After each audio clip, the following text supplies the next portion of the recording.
Oi pessoal, estou aqui com vocês para mais uma aula do nosso curso e hoje eu vou começar essa aula com uma pergunta para a gente refletir até o final.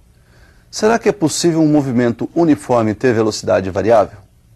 Bom, no final da aula a gente volta a esse assunto e discute se existe ou não essa possibilidade. Hoje a gente vai falar de movimento circular uniforme e nós vamos começar com algumas definições básicas para concluirmos o equacionamento desse movimento. Vamos falar do ângulo horário ou fase do movimento. Veja na tela. Bom, observe então que nós temos aí uma trajetória circular e eu vou adotar aí essa origem da trajetória e um corpo vai descrever essa trajetória no sentido anti-horário. Nós vamos determinar aí um vetor que nós vamos denominá-lo vetor posição, que sai do centro da trajetória e vai acompanhar esse corpo passo a passo por toda a sua trajetória.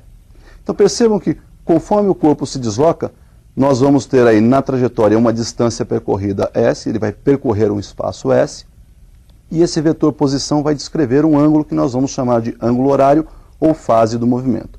Esse ângulo nós vamos chamá-lo de φ. Percebam que matematicamente esse ângulo φ pode ser calculado como sendo o arco visualizado por ele dividido pelo raio da trajetória, né? E esse ângulo φ então será expresso em radianos. Percebam então que a relação espaço, né, que é o que ele percorreu pelo raio, vai nos dar aí o ângulo ou a fase do movimento. Bom, então como nós vimos a definição do ângulo horário, nós percebemos na figura um vetor posição que vai varrendo um ângulo e essa rapidez com que esse vetor varre esse ângulo pode ser medida. Nós vamos chamar isso aí de velocidade angular. Vamos observar então como é que se define essa velocidade angular.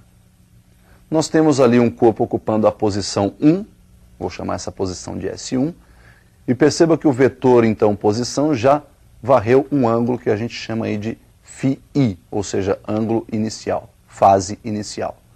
Ao se deslocar no sentido anti-horário, ele vai ocupando aí a posição S2 ali, que nós vamos chamar então de posição final, e o vetor então novamente agora determina um segundo ângulo que é a fase final, φf. A variação angular então que nós vamos chamar de ΔΦ é obtida da diferença entre a fase final e a fase inicial, que dividida pelo tempo gasto no deslocamento nos dá a intensidade da velocidade angular média. Se quiséssemos calcular a velocidade angular para cada instante, também seria possível e poderíamos fazer isso aí através do cálculo do limite.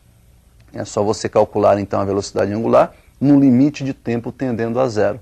E a gente já falou sobre isso numa aulinha passada, onde o limite é calculado através do cálculo matemático denominado derivada. A unidade então da nossa velocidade angular vai ser aí radianos por segundo, tá? Que na verdade é a unidade do ângulo, que está lá em cima, ΔΦ, que a gente chamou de radianos lá atrás, e tempo, que é dado no Sistema Internacional por segundo. Então, pessoal, nós vimos aí que no movimento circular nós temos dois tipos de velocidades. A velocidade escalar, que nós chamamos de linear, que é a rapidez com que varia o espaço, e a velocidade escalar angular, que é a rapidez com que varia o ângulo. Então, nós vamos observar aí que esse movimento, além de ter essas possibilidades de calcular velocidade escalar e velocidade escalar angular e velocidade escalar linear, nós podemos ainda observar que esse movimento ele é repetitivo. E todo movimento repetitivo nós chamamos de movimento periódico. O que é o período? Período para nós, numa definição bem simples, bem fácil de entender, é o menor intervalo de tempo que esse corpo leva para dar uma volta completa na trajetória. Perceba que ele sai da origem, vai descrever toda a trajetória, quando ele retorna à origem, completou uma volta. E se completou uma volta, você tem novamente a repetição das características iniciais do movimento. Consequentemente, esse tempo gasto para realizar essa uma volta nós vamos chamar de período. E com que frequência essa repetição ocorre? Então, frequência nós vamos definir. Perceba como é que fica a definição de frequência. Frequência é o número de oscilações, no nosso caso de movimento, é o número de acontecimentos, o número de voltas realizadas num certo intervalo de tempo. Então esse n que aparece na equação representa o número de voltas e o ΔT é o tempo para que esse número de voltas aconteça. Perceba que se nós considerarmos que foi efetuada uma única volta, o tempo para que isso seja possível é de um período. Então nós podemos relacionar a frequência como sendo 1 sobre período, que nós vamos representar pela letra T maiúscula. Ou seja, a frequência é o inverso do período. No sistema internacional, período é dado em segundos. Consequentemente, nossa frequência seria o inverso do período e nós vamos chamar então esse inverso de segundo como sendo hertz. Então, o inverso do segundo nós vamos batizar de hertz. Esse hertz aí vai ser representado por Hz. Bom, uma vez definida a frequência e período, nós podemos voltar às definições de velocidade escalar linear e velocidade escalar angular. Vamos observar a definição da velocidade escalar linear.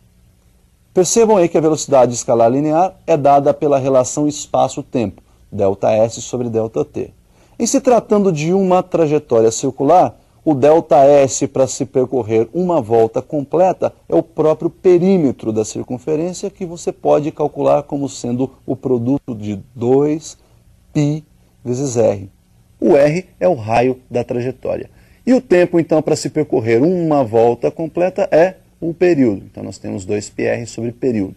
Lembrando que o inverso do período também pode ser chamado frequência, nós vamos trocar o inverso do período aí por frequência, nós temos então na equação 2πr vezes f. Então nós temos aí duas possibilidades para o cálculo dessa velocidade escalar linear, 2πr sobre período e 2πr vezes a frequência.